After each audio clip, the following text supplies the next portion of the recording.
Some words lose their power over time, becoming a shell of what they once represented. Like the word awesome. It used to mean that something was mind-boggling, utterly wonderful, awe-inspiring. But now, awesome basically means really good.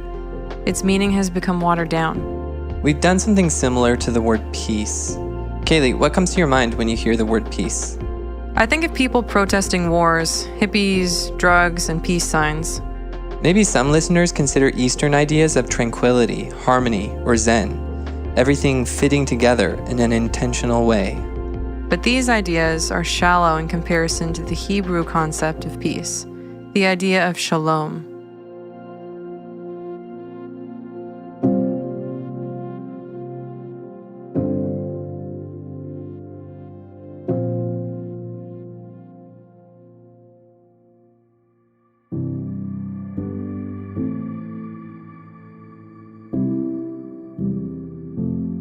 So what is shalom? Shalom shares ground with our English concept of peace, but it was a deeper peace that pierced into every facet of life.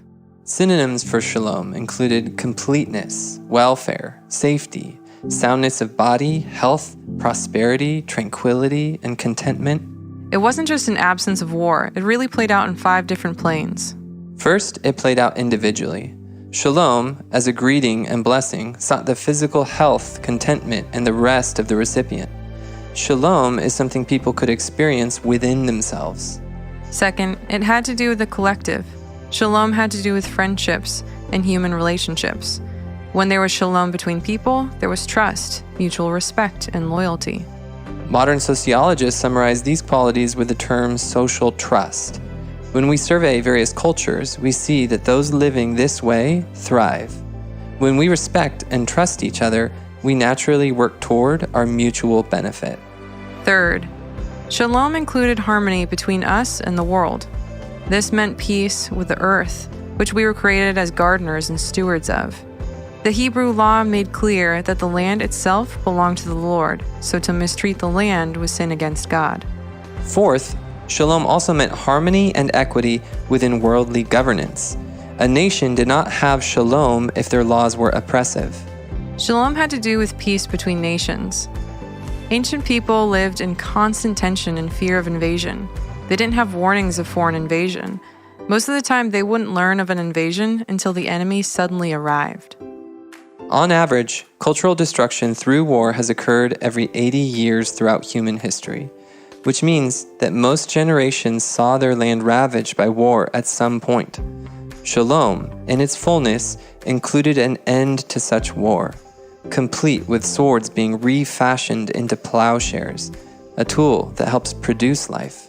The book of Revelation depicts a future shalom in which the kings of the earth work together in peace. Death is no more, neither will there be mourning or crying or pain, and the kings of the earth will reign under the King of Kings, the Lord Jesus. Which brings us to the last aspect of shalom. It was peace with the Lord himself. It described God's covenant relationship with his people. God sought a loving harmony, a loyal peace with his people. We might experience some of these aspects at times, but usually not all 5 of them. We grapple with inner unrest, relational distrust, public cynicism, natural crisis, and spiritual doubt. The reality is, we don't experience shalom, and this is not because God is withholding it, but because something terrible happened. We declared war on God.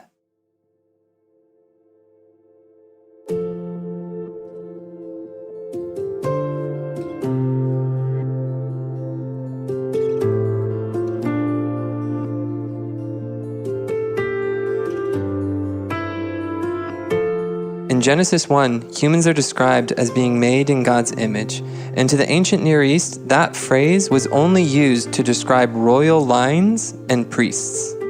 So an example would be the king of Babylon, named Gilgamesh, who claimed to be 2/3 divine and only 1/3 mortal. Being the image or representative of the patron god was what they believed bestowed kings with the right to rule. But in the Bible, it's not just the kings who are made in God's image. All people were. Humanity as a whole received the role of ruling. Sonship, being a child of God, was an essential component to being made in God's image. We can see this clearly displayed in Genesis 5, verse 3, which says, "When Adam had lived 130 years, he had a son in his own likeness, in his own image, and he named him Seth."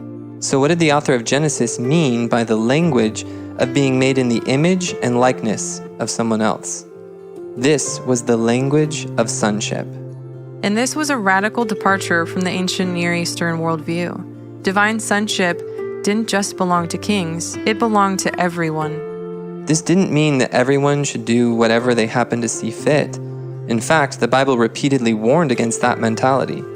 God did, in fact, support and establish human authority figures, but these authority figures were made of the same human stuff as the rest of us.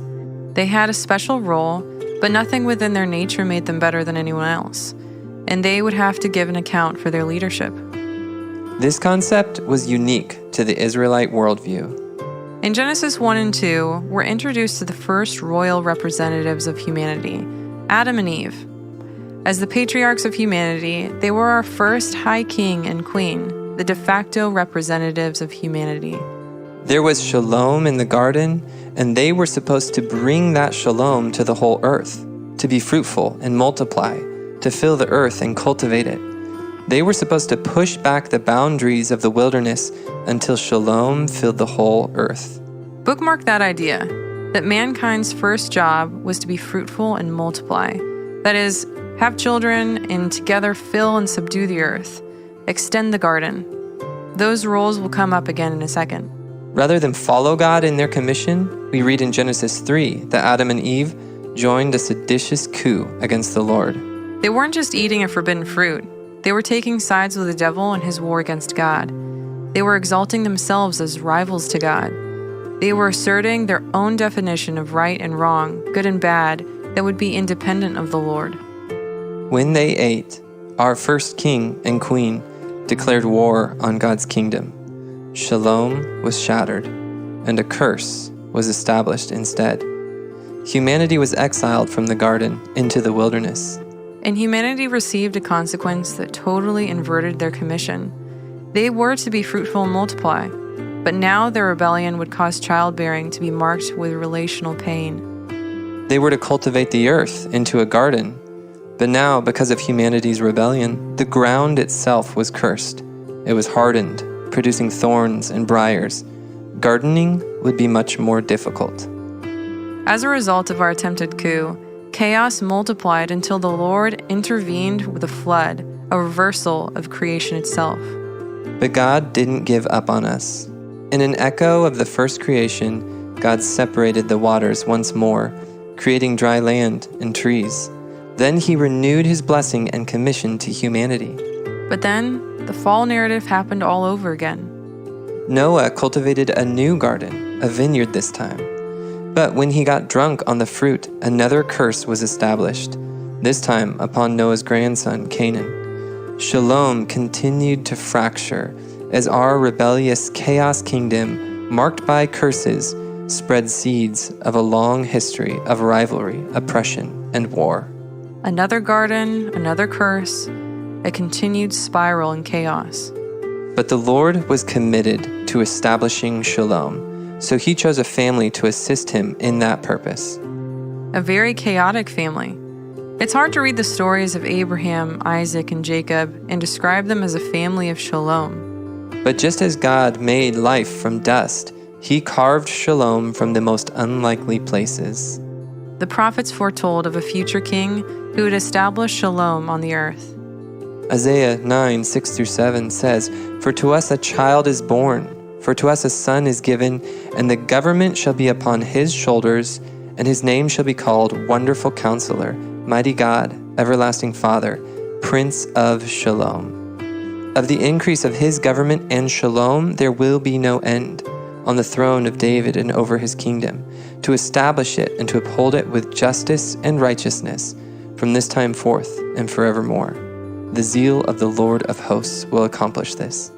Jesus, the promised Messiah, is the Prince of Shalom.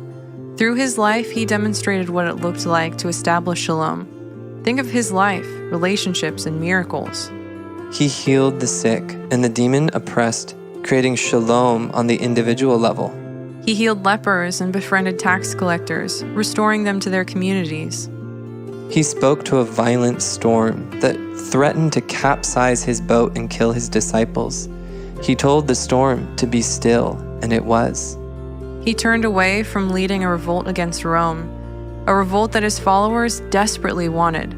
He told his disciples to put down their swords and pick up crosses instead. Jesus brought shalom to a land itching for war.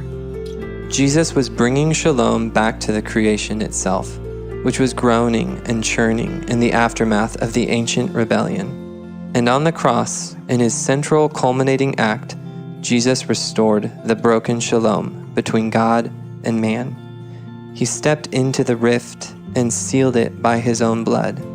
Suddenly death, the result of the ancient curse, rippled and convulsed.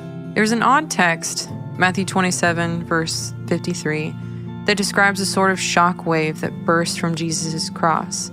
Dead people rose from their graves and walked around for a time. It's almost like death itself got knocked off its feet, and it took a minute to recompose itself. But the damage was done. Death lost.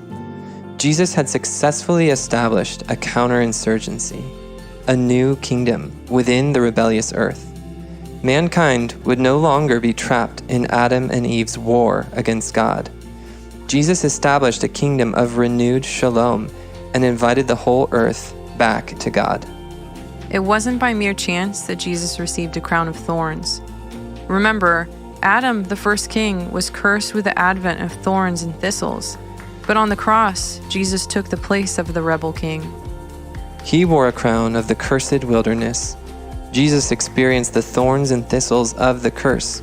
They were driven into him, yet he overcame them. On the cross, Jesus was cursed so that humanity could be restored to the garden, so that we could experience shalom with God, with our relationships with others, with the world, and within ourselves. It wasn't by chance or accident that Jesus resurrected in a garden.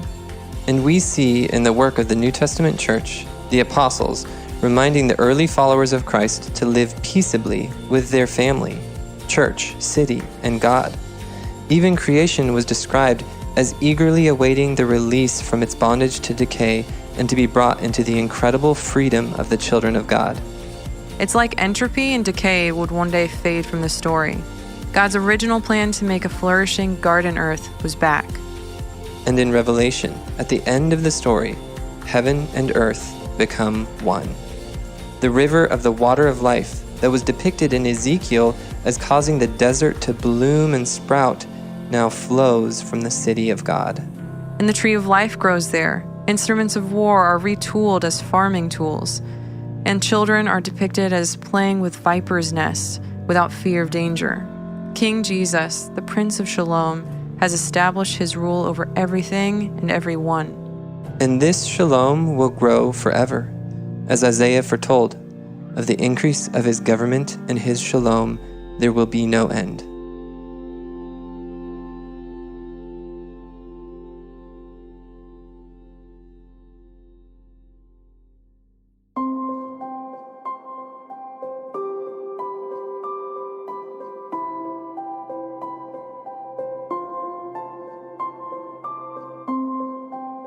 If you take a look at the idea of shalom and crank it up to max volume, what does it look like?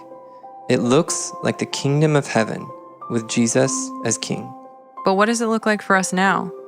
We want shalom, but how do we partner with God in establishing shalom on earth as it is in heaven? Jesus didn't say the kingdom of heaven is going to come. He said, "Behold, the kingdom of heaven is at hand, now, today." In our episode on justice, we gave the analogy of a garden. What differentiates a garden from the wilderness is that plants thrive in a structured and intentional way. Their potential is unlocked, cultivated, and coordinated into a beautiful whole. But a good gardener knows when to prune, when to wait, when to plant, and when to uproot. And shalom is like that garden. If one plant is suffering while its neighbors are thriving, that's not shalom. Shalom happens when we are all flourishing together. Just like certain plants grow well with others, we can help each other thrive. Tall trees only tower so high because their roots interlock with their neighbors, providing the support each needs to withstand a storm. The thriving garden is a picture of shalom, and the act of gardening is justice, that is, mishpat, and the gardeners are the righteous, the tzaddik. So on a practical level, we cultivate shalom through the work of justice and righteousness. Shalom emanated from Jesus' life. Wherever he went, the curse was pushed back and people were restored. It was beautiful, but it was also a threat to our kingdom. Those who held power in Jesus' day were especially wary of his interference, and this is a warning to those of us who have power today. Jesus told us to follow him, even by picking up our own crosses. True justice and righteousness is not easy or popular.